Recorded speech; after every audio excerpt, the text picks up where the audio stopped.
Bien, queridos estudiantes, hoy nos toca hablar de otra cónica, en este caso es la elipse.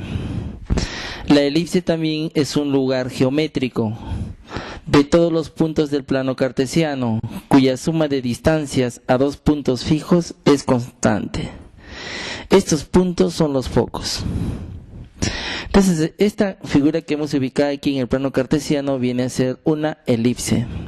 Es una elipse cuyo centro coincide con el origen del plano cartesiano. Entonces, si sumamos la distancia f' con el punto P y P con el punto F, esa distancia va a ser igual cuando se vuelva a tomar desde otro punto las mismas distancias, va a ser constante, va a salir el mismo resultado. Por eso se dice que se forma esta figura simétrica llamada elipse. En esta oportunidad vamos a ver cómo es la ecuación de la elipse y cómo son sus elementos. La que estamos observando, esta gráfica simétrica, tiene una ecuación de esta forma. Ahorita su eje mayor se ha ubicado en el eje X, porque también tendría la posición vertical. Sí, en este caso está en el eje X. Cuando el lado mayor se ubique en el eje Y, entonces tendrá otra posición y también su ecuación va a variar.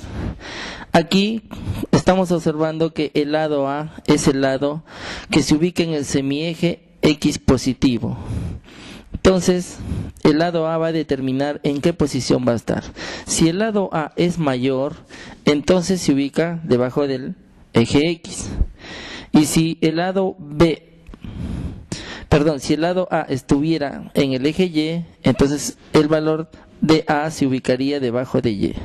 Siempre la ecuación va a ser de esta forma, siempre y cuando el centro coincida con el origen.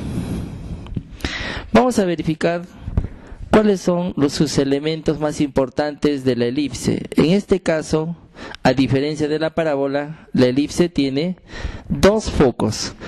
Este punto F es un foco y este otro punto viene a ser el otro foco. Esas distancias son iguales, ¿sí? Entonces vamos a detallar aquí como F el foco, cuyas coordenadas son, en este caso le hemos llamado C, 0. Y el foco le vamos a poner F', cuyas coordenadas son menos C, 0. Entonces toda elipse tiene dos focos y de acuerdo de la ubicación de estos focos tendrá su posición la elipse. Vamos a ver ahora cuál es el eje mayor. El eje mayor va a estar conformado por la distancia desde los dos vértices, es decir, el vértice B' y el vértice B.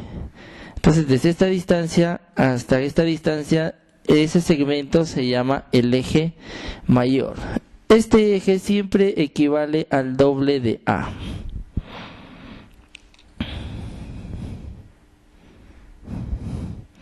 Y también el semieje OB, este segmento OB,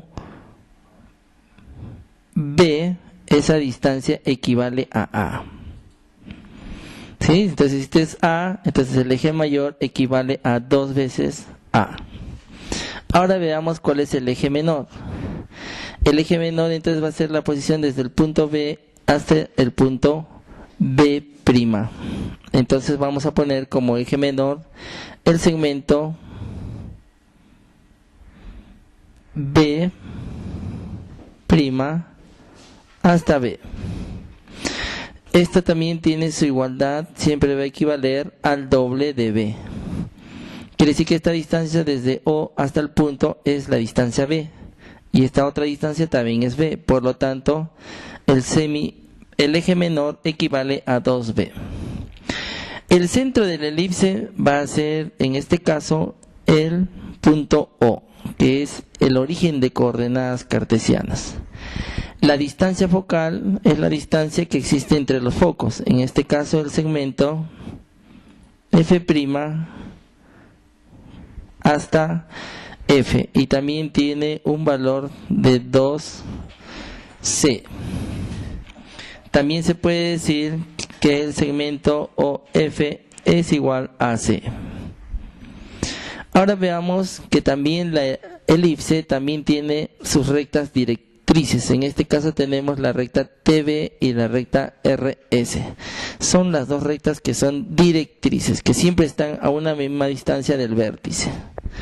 Por lo tanto, vamos a denotar como la recta RS es una directriz, ¿sí? Y la recta TB.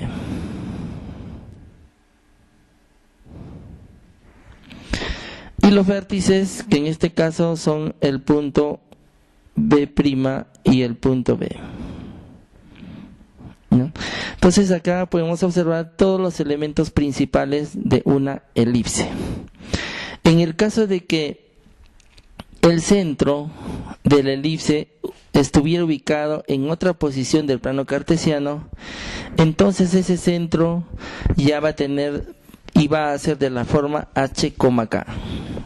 Entonces aquí pondríamos x menos h al cuadrado, y en vez de poner solamente y al cuadrado pondríamos y menos k al cuadrado. Entonces, reconociendo bien los elementos, validando bien las distancias con las cuales se puede originar una elipse, y teniendo en cuenta la ecuación, los ejercicios van a girar en base a esos datos. Y con esto, reconociéndolo bien, podrás resolver cualquier problema sobre elipses.